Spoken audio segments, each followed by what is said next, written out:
Good morning, grade 10. Alam ko pong kayo ay nagtataka kung bakit ganito ang ating setup ngayon. Kasi po, I am in official business for this week and we're trying to finish all the discussions for your exam for this third grading. So, at least kahit papano ay matatakal po or madidiscuss natin yung mga lessons natin for third grading. Okay? So please listen well. You may use your book, okay, for this discussion, or also you may take notes. Okay, since meron na po, naman po tayong nagbabantay for us during this time.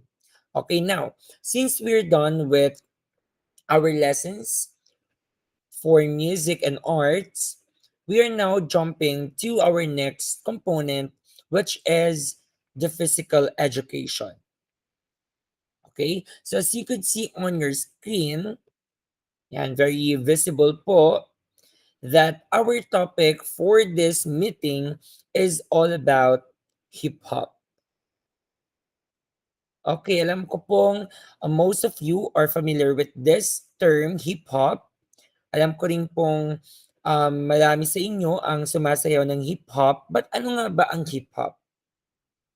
Ano ang tunay na dahilan kung bakit po tayo may hip-hop? What are the reasons why we have such kind of dance, which is hip-hop? Okay, but before that, allow me to share to you some of the examples of movement in hip-hop. Okay, so this is an example of a hip-hop dance.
All right.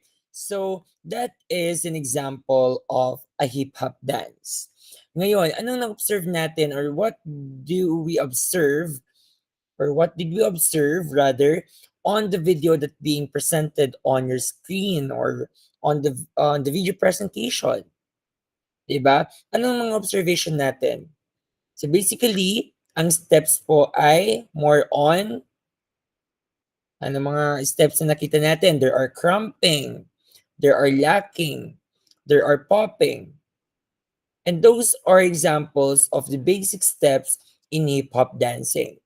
And as you can see also, in hip hop dance, usually we use popular music, okay, para po isayaw ng mga dancers. And take note everyone that hip hop is a dance derived from popular music. So as I said kanina, mostly ang mga ginagamit natin in hip-hop dance or popular musics. Okay, is a combination of street dance. Okay, hindi po yung parang during festival dance or during festivals. Okay, ang street dance po, ito po yung mga usually ginagawa ng mga Americans besides the street. Okay, and also take note that in hip hop or in hip hop dancing, dapat po nagja-jive yung beat ng music sa dance movements.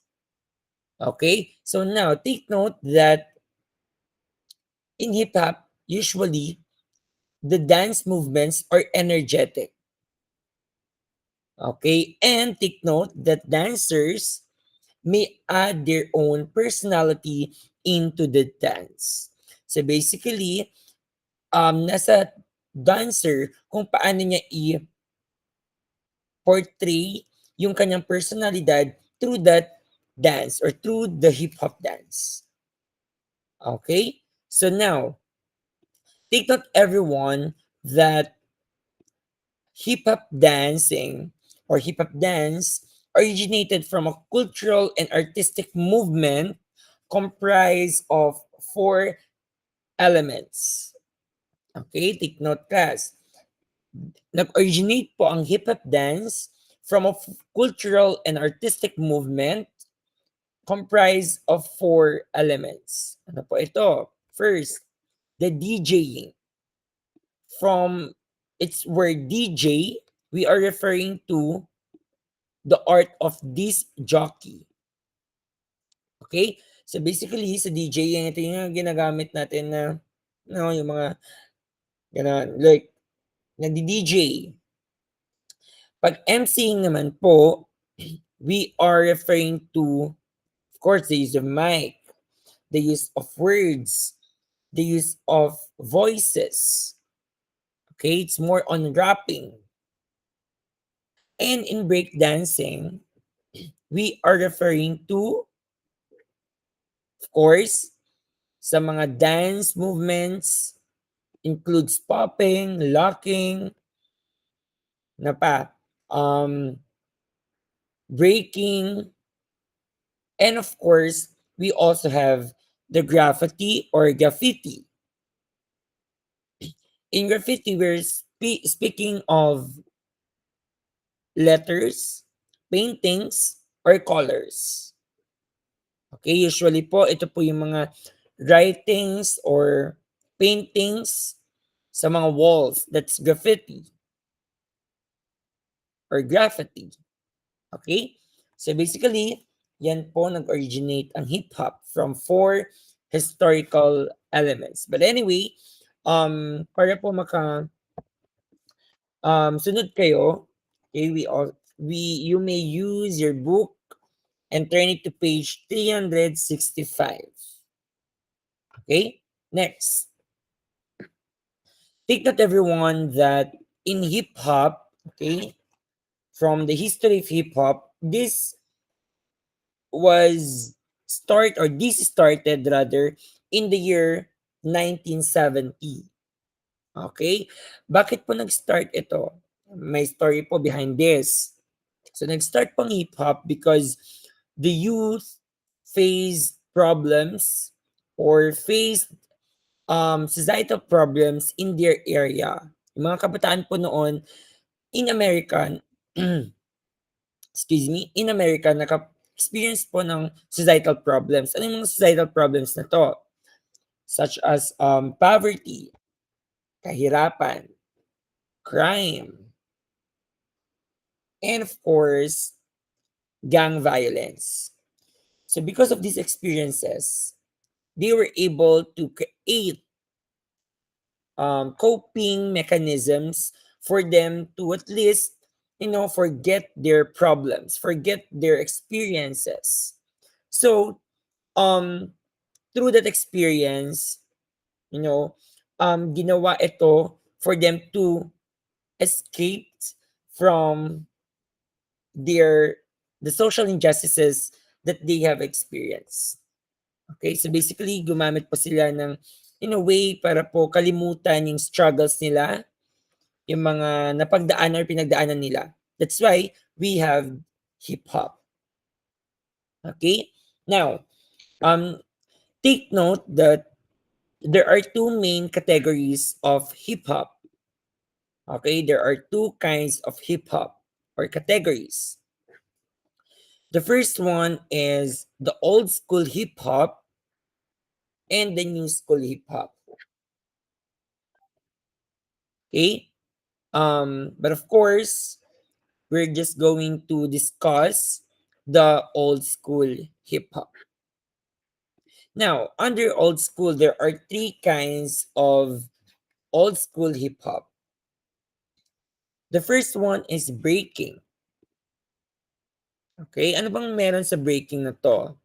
Later on, we'll be discussing what is breaking. Second one is popping. And the last one is locking. So basically, these are the three kinds of old school hip hop. But ano nga bang breaking? Yan. So let's move on to breaking. Ito po ay hindi pagbe-break ng magjowa. Okay? This is also known as breakdancing, and it originated in Bronx, New York. Now, take note class that in breaking, there are 5 terminologies that usually present in the execution of breaking. Okay? But before that, I have here an example of how breaking being demonstrated or being executed by a hip hop dancer. So allow me to present the sample of a breaking dance.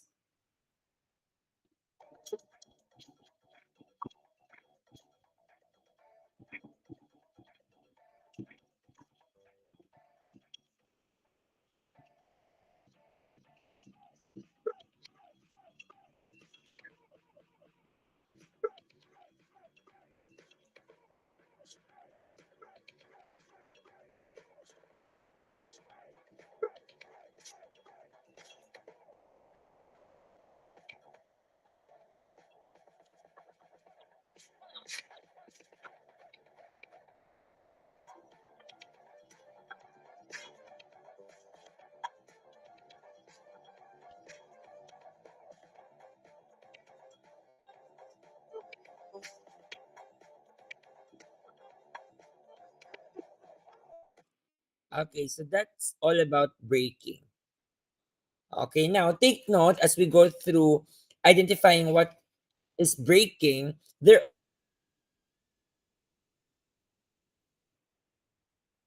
steps or terms that usually present in breaking. So anong mga terms na to? First, we have the B-boy. Okay, ano bang B-boy? Take note class, ang B-boy po, ito po yung mga dancer o mga lalaking dancer na nag-e-execute ng breaking. Okay, pag sinabing B-boy, ito yung mga lalaking sumasayaw. Okay, pag B-girl naman po, of course, ito yung mga babae naman. Okay, next, the top rock. Take note class that in top rock, ito po yung mga steps, dance steps na nag-i-include ng mga dance movements or nag-i-include ng mga galaw that uses the upper extremities. Okay? So ano yung mga top rock example? Ito, or samples. Ito yung sample ng sabi ko, ginagawa.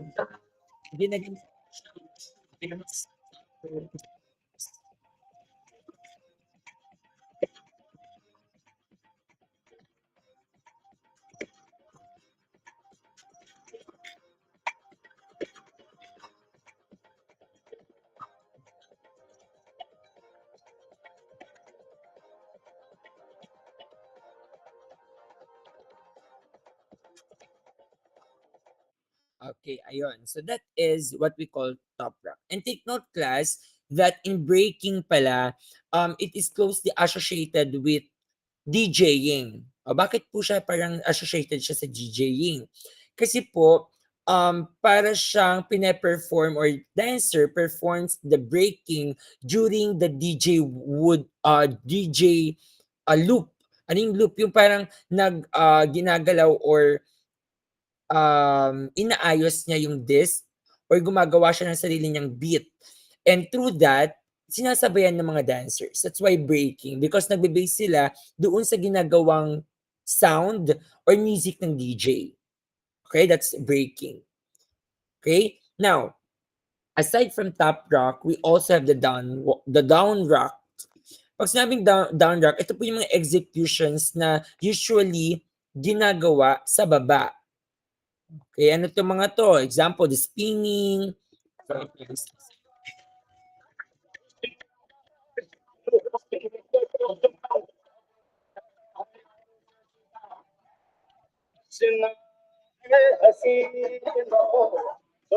Hmm.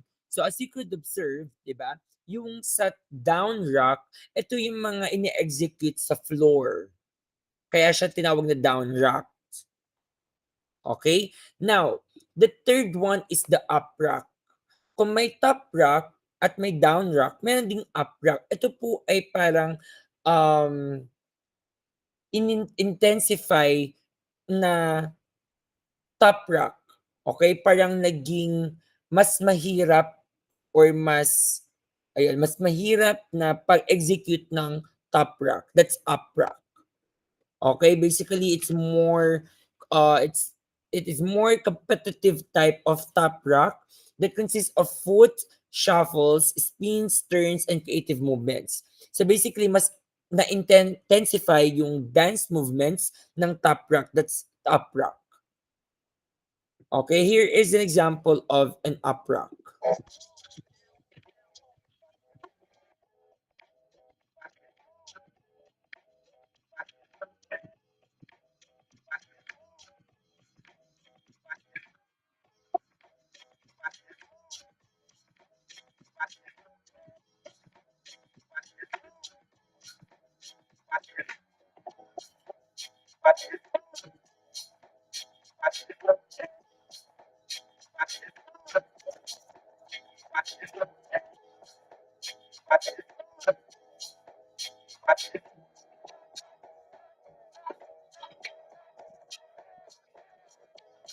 All right. So I hope that the different terminologies in breaking ay clear po sa atin. Okay? Take note ha. Under breaking, there are 5 terminologies. The B-boy, ito yung mga lalaki nagpe-perform ng breaking. The B-girl, ito yung mga babaeng nagpe-perform ng breaking. The top rock, ito po yung mga execution or mga steps that uses the upper extremities, yung mga usually mga nakatayo na pagsayaw, okay? Down rock, basically we use the floor to create dance movements, and up rock naman po, ito yung mas intensify na dance movements of top rock. Okay, so those are the 5 terminologies that we need to know under breaking. Okay, now, aside from breaking, we also have the popping. So alam mo yan sa popping, ito po yung mga pinuputok. Okay? Take note everyone that in popping, this was being created by Sam Solomon. Okay? This is a kind of or dance technique that indicates an overall body fluid motion with arm and body wave moves. So ang ating keyword sa popping ay wave moves.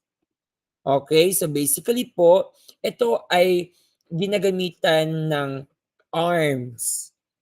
Okay, not only that, we also use our body to create or to execute this kind of dance movement. Okay, here is an example of a popping dance move. Yan. Yan yung mga 5 best popping.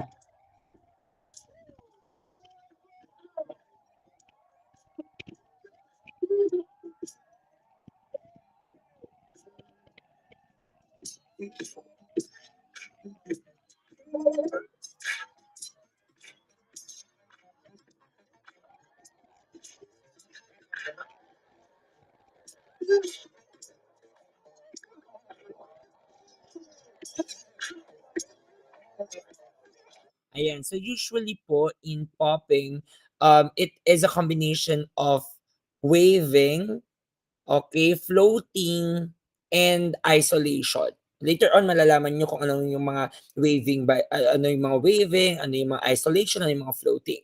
Okay? Now, take note everyone that in popping, there are 7 terminologies that we need to know. Yung mga 7 na terms. Ayan na po. Dito po, um, dito natin makikita kung ano yung iba't ibang dance movements na usually ini-execute ng isang hip-hop dancer. Okay, first, the boogaloo. Ano po ba yung boogaloo? This is also or other term for wave, body wave. Okay? This shows the smooth fluid motion of your body parts, especially your arms, 'di ba? Ginagamitan natin ng arms to create waves and literally imitating the waves in the ocean. So I said, okay, we are using our arms to imitate the waves from the ocean or waves in the ocean. And here is an example of a boogaloo.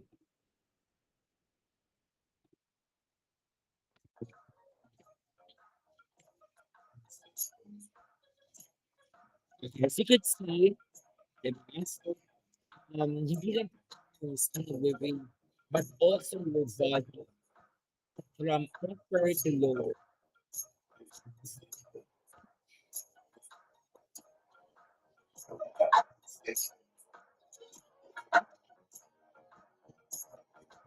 Alright. So next tayo is the floating, gliding, and sliding. Okay? Yan. The floating, the gliding, and sliding. So in this kind of dance move, dito natin ine-execute yung term na moonwalked by Michael Jackson. Okay, so usually po, naging sikat po ang sliding or gliding or floating because of Michael Jackson. Okay, ano pong dance move na to? This one. Okay, dito sa kanyang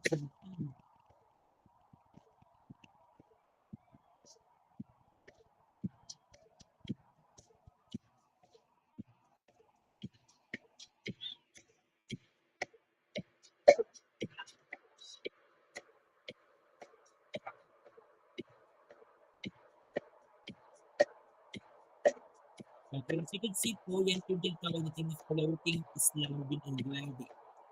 Okay, it's a footwork, mukha po siyang malapit sa moon, float, float. Okay? So yan po yung tawag natin na floating, gliding, and sliding. Now, we move on to isolation. The third one is isolation. So ano meron sa isolation? Take note that this technique keep the rest of our body still while separating and moving specific body parts quickly or slowly. Okay? So sineseparate niyo po yung mga o yung mga body parts natin in creating dance movements. Example,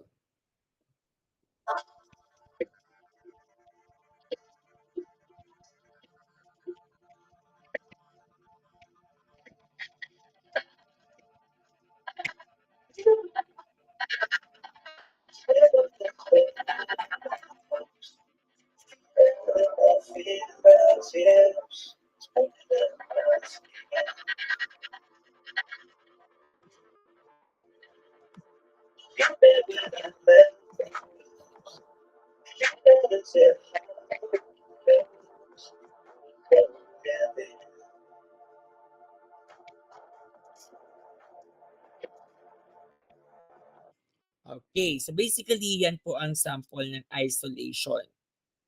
Now, dito tayo sa scarecrow. Sa scarecrow, para po siyang, of course, parang as you could observe yung mga scarecrow na nakataas lang yung kamay, okay, na parang yung panakot, di ba? So basically, yung mga ginagawa nila na ginagalaw lang yung ulo na naka-steal yung kamay, that is scarecrow. Okay, here's an example.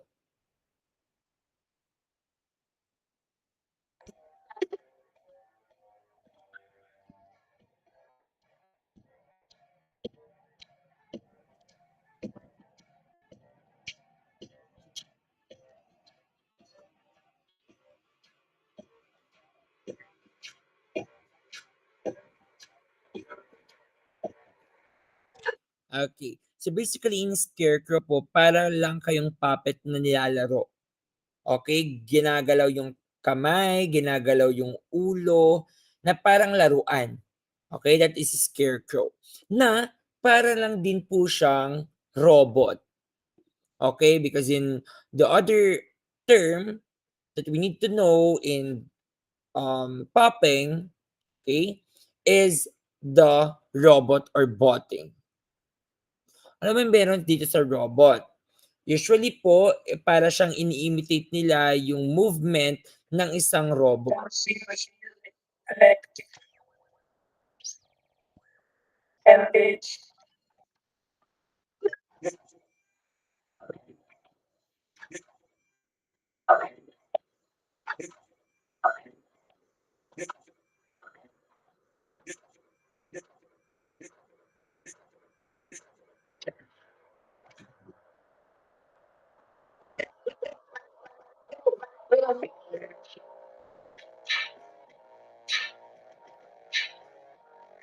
Alright, so yan po yung tinatawag natin na robot. Okay, next, the strobing. Okay, ang strobing po, it's a style of popping that makes your body move and stop quickly to make it look like you are moving with a strobe light. Okay, so ano po yung strobing? Ito po, sample ng strobing.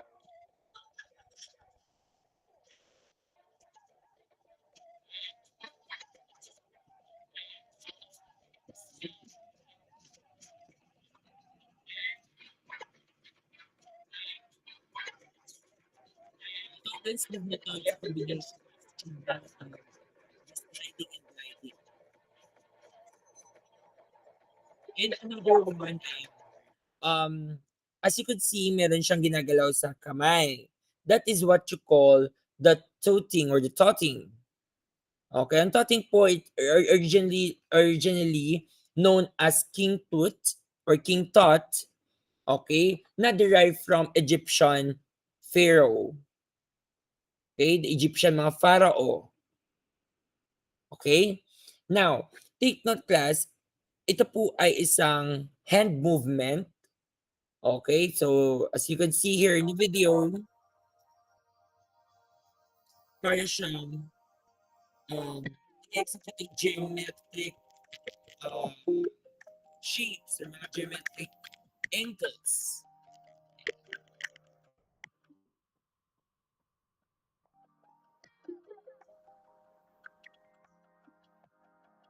Okay, that is what you call it.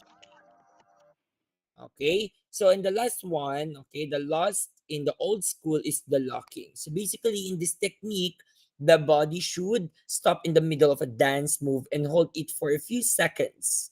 So it has to be done properly and timely or synchronized with the music. So in locking po, this is an expressive street dance style originated in the late 1960s.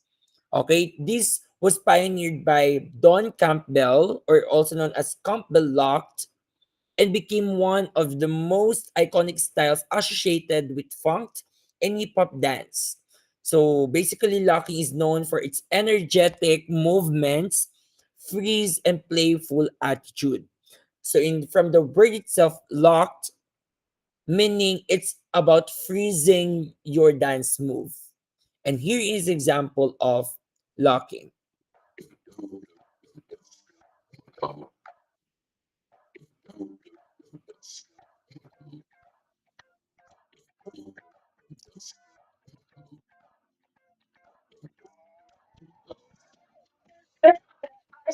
Michelle, white girl. This one for them good girls, play masterpieces. Darling, Molly, living it up in the city. I got chucks on the Saint Laurent. I gotta kiss myself, so pretty. So please family, too hot. Make a dragon ball retirement, too hot. All right, so that is an example of locking. All right, so now let's review the three old school steps in hip hop. Okay, the first one is the ano yung una nating dance or old school. First one is we have the Aside from the popping, we also have the breaking and of course the locking. So these are the three old school steps or old school hip hop, okay, na kailangan natin pag-aralan for this third grading. Okay, and that ends our discussion for this morning. All right, so I hope you learned a lot with this simple, video lecture or video discussion for our topic in hip hop. Okay, so later on, I will also be creating a video lecture for cheer dance. Okay, so I hope you listened well from this discussion. So thank you for, listening in our online discussion. Right? So this ends our discussion. Thank you very much. I will end the slide. Okay? So bye everyone.